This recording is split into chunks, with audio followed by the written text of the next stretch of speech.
अस्सलाम वालेकुम, आप देख रहे हैं एमबी न्यूज़। मैं हूं एहसन शहजाद। बुलेटिन का आगाज करते हैं और आगे बढ़ते हैं और आपको बताएं कि खबर शामिल करते हैं टोबा टैक्सिंग से। मियां जहाज़ेब की रिपोर्ट के मुताबिक बिजली के बिलों में बेतहाशा इजाफा और जालिमाना टैक्सों के खिलाफ लियाकत बाग रावलपिंडी में अवामी धरना जारी है।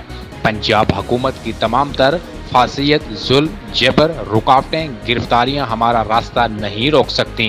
इन ख्यालात का इजहार करते हुए मोहतरमा शकीला जैन, नाजमा हल्का खवातीन जिला टोबा टैक्सिंग और मोहतरमा मुदस्सरा जाबी ने अवामी धरने में एक बड़ा काफिले के साथ शिरकत के मौके पर गुफ्तगू करते हुए उन्होंने कहा कि हमारे हौसले बुलंद हैं और अमीर जमात इस्लामी हाफिज नईम उर रहमान खान की क़यादत में हक दो तहरीक में हर अव्वल दस्ते का किरदार अदा करने के लिए तैयार हैं। जब तक अवाम के मुतालबात तस्लीम नहीं किए जाएंगे, इस वक्त तक हमारा धरना जारी रहेगा।